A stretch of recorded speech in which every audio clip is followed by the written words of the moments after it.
Chapter 5 of The Boy Who Harnessed the Wind. Malawi begins to starve. Part of the answer arrived in late September. Not long after taking our final exams, Gilbert and I went to the trading center to play a few games of Bawo. As we walked back to his house, I noticed something odd. About a dozen people were gathered in his yard, talking in low, worried voices. They were mostly women, each wearing brightly colored headscarves like my own mother, and carrying an empty basket. "Who are these people?" I asked. "They've run out of food in the far villages," Gilbert said. "These women have come to ask my father for handouts or ganyu." Some of them walked for days. Ganyu was another word for day labor, or a small job such as clearing fields or digging ridges for little money or food.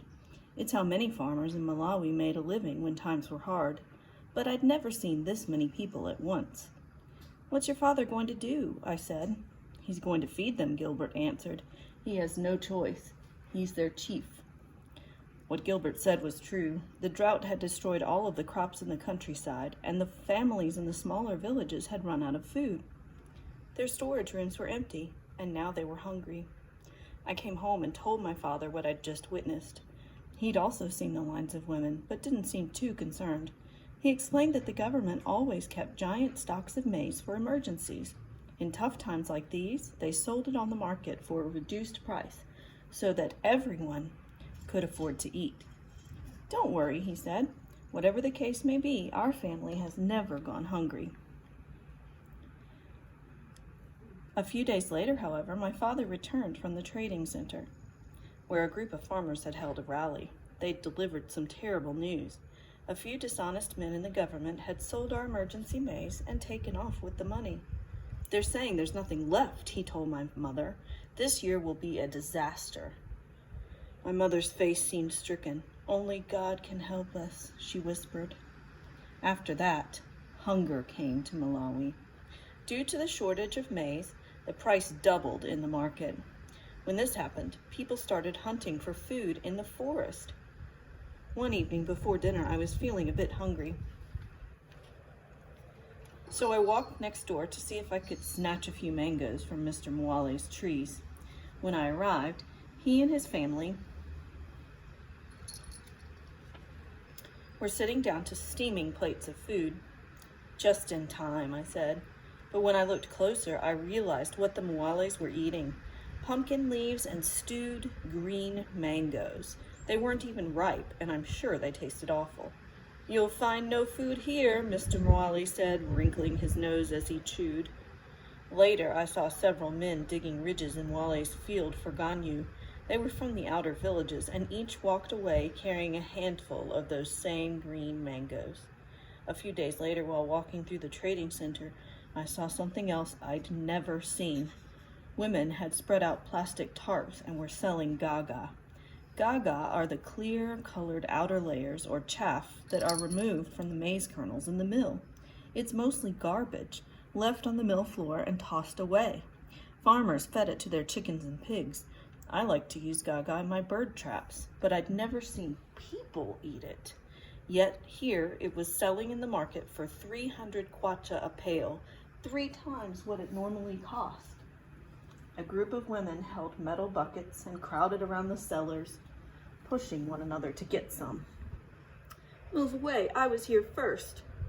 "We're all hungry, sister. There are no firsts in that." When I returned an hour later, all the gaga was gone. Right then, I felt a shock pass through me, as if someone had shaken me awake in the night. I started running home. Until then, I hadn't worried much about our own situation. Being 13 years old and always hungry explained some of that. Each meal, I'd stick out my plate and ask for seconds, saying, "That's right, keep it coming." Sure, I knew about the problems throughout the country, but for some reason, I always assumed they were happening to someone else. Now, as I headed home, I grew more and more afraid. When I reached the house and opened the door to the storage room, I nearly fainted. Only 2 bags of grain remained. In my mind, they were already gone. I started doing the hunger math. 2 bags of maize wouldn't last 2 months. In 3 months, we'd be starving. Worse, there were still 210 days, about 7 months, until our next harvest. We hadn't even planted one seed, and once we did plant, there was no guarantee that it would rain or that we'd even have fertilizer. A few days later, my father started rounding up our goats to sell in the market. In Malawi, your animals are your most prized possessions, a farmer's only token of wealth and class. Now we were trading them for a few pails of maize. The men who ran the Kayenya stands selling fried meat had enormous power now. The prices they offered for goats, pigs, and cows went lower each day, yet people still lined up to sell. I noticed one of the goats was Mankalala, one of my favorites. Unlike the other goats, he loved to play. He'd let me grab his horns and wrestle in the courtyard. He and Kamba also had become friends and would chase each other around the kitchen, irritating my mother. "Papa, why are you selling our goats?" I asked. He turned to me. "A week ago the price was $500. Now it's $400. I'm sorry, William, but if we wait any longer, we'll get nothing." The goats were tied by the legs with rope and already crying. Kamba heard the commotion and came to investigate. When he saw Mankalala being led down the trail with the others, he started to bark and jump. Mankalala then turned around as if to plead for help. He knew his fate, but as much as it hurt me inside, I had to watch him go. What could I do? My family had to eat. In early November, I started waking up, as usual, at 4 a.m. to make my ridges. On the first morning when I walked inside to have my breakfast, my father met me in the darkness. "No fala today," he said. "Huh?" "It's time to start cutting back. We need to save our food." By this time, our supply of maize was just 1.5 bags. Breakfast was first to go, and I wondered what would be next. But instead of complaining, I drank a big cup of water, grabbed my hoe, and went to meet Jeffrey in the fields. I told him about skipping breakfast. "Can you believe it?" I said. But my cousin simply shrugged. "You're just starting that today?" he said. "I haven't had breakfast in 2 weeks. I'm getting used to it." In the early morning, the weather was still cool and I could dig my ridges with great energy. But by 7 a.m., my stomach had woken up and realized it was empty. It growled and rumbled and demanded to be filled. Soon, the sun was high in the sky and sucking all of my strength. The only thing keeping me awake was my father marching past. "Make those ridges better," he shouted. "But I'm too hungry, Papa." "Think about next year's harvest, son. Try your best." It was true. My ridges looked crooked, as if a slithering snake had dug them. Across the field, Jeffrey was hard at work. "Mr. Jeffrey," I called out, "you dig my ridges today, and I'll dig yours tomorrow. Can we make this deal?" "I'll think about it," he said, gasping for breath. "But it sounds like the same deal as yesterday." I was trying to raise my cousin's spirits. Ever since his father died, he hadn't been the same.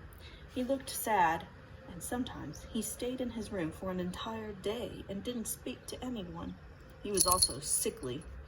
At a recent trip to the clinic, the doctor said he had anemia, which is caused by not having a healthy diet. I later discovered that breakfast wasn't the only thing Jeffrey was skipping. Food was running low all around. "I'm joking," I shouted. "But seriously, man, you don't look good. Take a break and get some rest."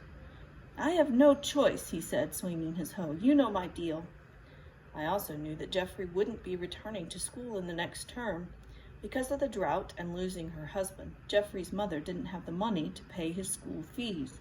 And anyway, she needed Jeffrey and his brother Jeremiah to work and provide food.